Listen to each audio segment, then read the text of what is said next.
Few voices in world rugby carry as much authority as Sir Steve Hansen.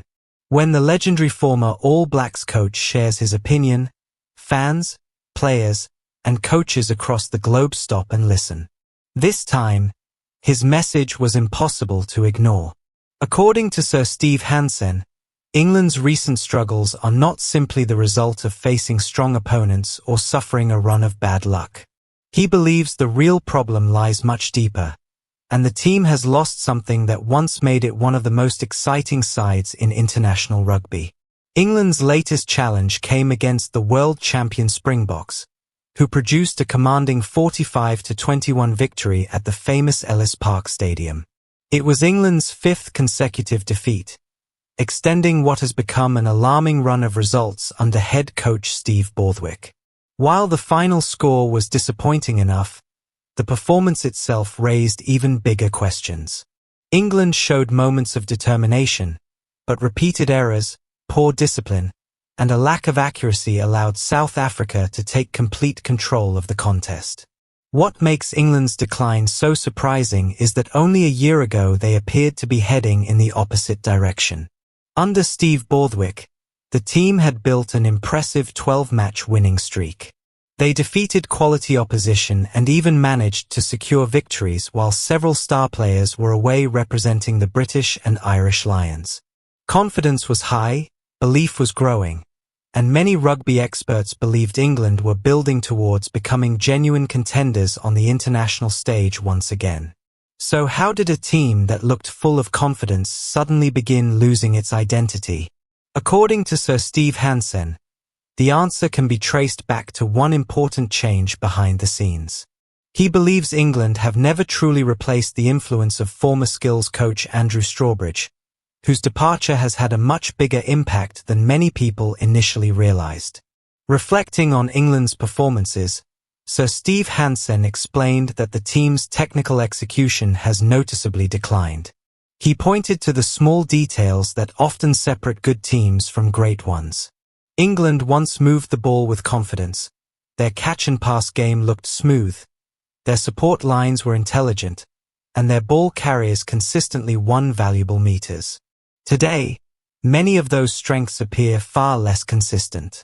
Instead of playing with speed and confidence, England often look hesitant, predictable, and slightly disconnected. For Sir Steve Hansen, this is no coincidence.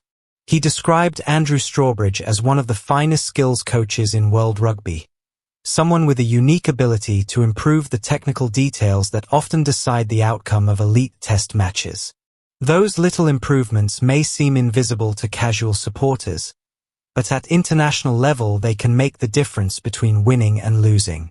His comments immediately sparked discussion throughout the rugby world. Former Wallabies head coach Ewen McKenzie fully supported Sir Steve Hansen's opinion. Looking back at England's performances 12 months ago, he remembered a team capable of playing almost any style of rugby. They attacked with confidence, defended aggressively, adapted to different situations, and always looked prepared to challenge the very best teams in the world. According to Ewen McKenzie, that flexibility has slowly disappeared. Instead of trusting their attacking instincts, England now appear to fall back into a far more conservative style of rugby. Their attacks often become predictable, and under pressure they struggle to maintain the speed and creativity that once made them so dangerous. While discipline remains one of the team's biggest problems, Ewen McKenzie believes the issues go much deeper than penalties alone. He also questioned whether England's current team selections truly match the style of rugby they are trying to play. Modern international rugby rewards speed, skill, and quick decision-making, and England certainly possess players capable of producing that exciting brand of rugby. However, too often they seem caught between two different identities. Should they embrace an expansive attacking game built around athleticism and creativity, or should they return to the more structured style traditionally associated with English rugby? That uncertainty may be affecting the team more than anything else. Discipline continues to be another major concern. At the highest level of international rugby, Every unnecessary penalty creates opportunities for the opposition. Against a team as clinical as the Springboks, those mistakes quickly become points on the scoreboard. England repeatedly handed South Africa valuable territory and momentum through avoidable penalties and moments of poor decision-making. For Sir Steve Hansen, improving discipline must become England's first priority. No matter how talented a squad may be, consistent success is almost impossible if players continue giving opponents easy opportunities.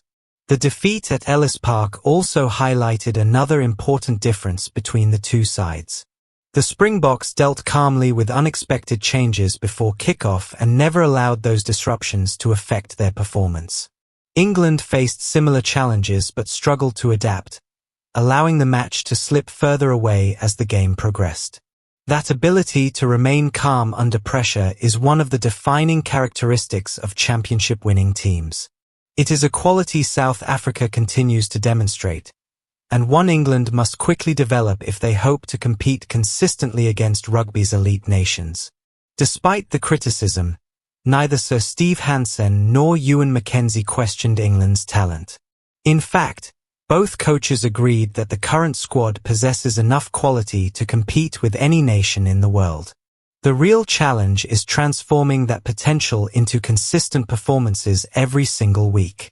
International rugby is often decided by the smallest margins.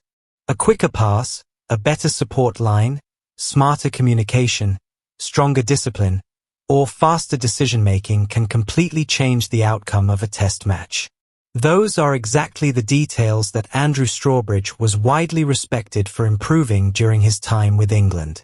That is why Sir Steve Hansen believes England continue to feel the effects of losing such an influential coach.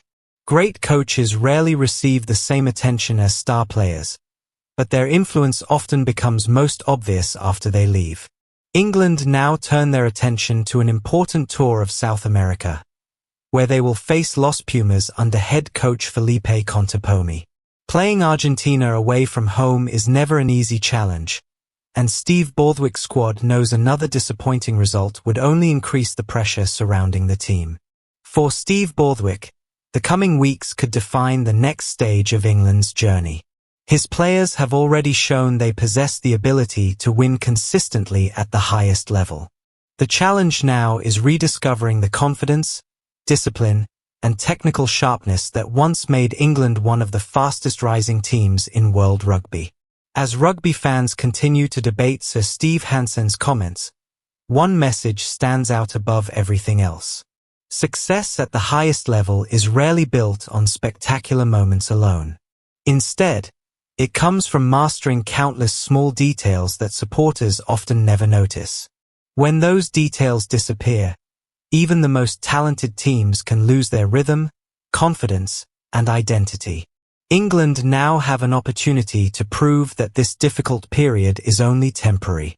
Their response in the coming matches will show whether they can learn from recent setbacks, rebuild their confidence, and once again challenge the very best teams in international rugby. The journey back to the top will not be simple, but every great rugby nation has faced difficult moments before. The strongest teams are those that respond to adversity with determination, improvement, and belief. England's next chapter is about to begin, and the rugby world will be watching closely to see whether Steve Borthwick and his squad can transform criticism into motivation and return to competing with the world's finest teams.